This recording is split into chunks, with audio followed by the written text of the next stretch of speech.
Videos कुछ ऐसी भी नजर आती हुई दिख रही हैं जिसमें साफ जो है एक रात पहले की वीडियोस दिखा दी गई कि कैसे ईवीएम के ऊपर सवाल उठा दिए गए, कैसे ये वीडियोस दिखा दी गई कि मुख्य सचिव के साथ बीजेपी मंत्री मीटिंग करते हुए पर्सनल मीटिंग्स चल रही हैं, उसके पीछे का राज क्या है। पर सबसे बड़ा सवाल दोस्तों, अगर महागठबंधन की 50 सीट का आंकड़ा आता है, कांग्रेस इस वक्त 7 सीट कांग्रेस को मिली हुई है। अगर 7 सीट कांग्रेस की है, जो एक सवाल खड़ा कर देती है कि राहुल गांधी जिन्होंने वोटर अधिकार यात्रा करी, जो बिहार में उतरे, वोट चोरी जैसा इतना इंपॉर्टेंट मुद्दा उठाया, सड़क से संसद तक एसआईआर का मुद्दा चला, ये सारे मुद्दे ऐसा लग रहा था कि कहीं ना कहीं राहुल गांधी को प्लस पॉइंट देने वाला है। ऐसा लग रहा था कि कांग्रेस को प्लस पॉइंट मिलने वाला है इन चीजों का कि भाई वोटर अधिकार यात्रा निकाल दी, वोट चोर गद्दी छोड़ के नारे, कल रात तक वोट चोर गद्दी छोड़ के नारे बिहार में गूंजते हुए नजर आए।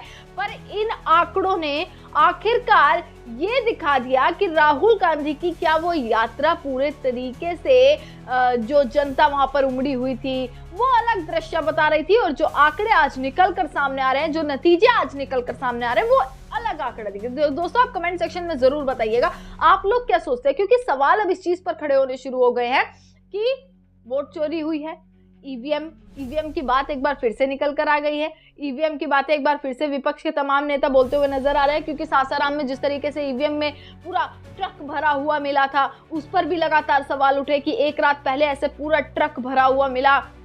जब उसकी जांच कराई गई तो 5 घंटे बाद खोला गया उन पूरे बक्सों को कि उन बक्सों में क्या था, जो कि खाली नजर आए।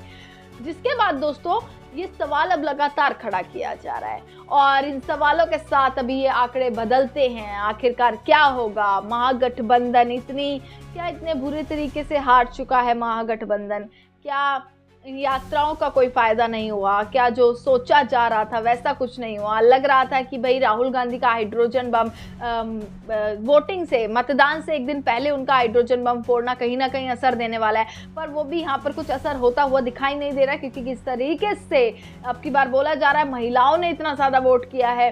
और महिलाओं में जैसा कि मैंने आपको बताया, क्या ये 10,000, क्या जो खाते में पैसा डाला गया, क्या वो काम कर गया है? बहुत सारी चीजें अभी आंकड़े दोस्तों आने शुरू हुए हैं। क्या महागठबंधन की सरकार भी बन सकती है? क्या ऐसा भी हो सकता है?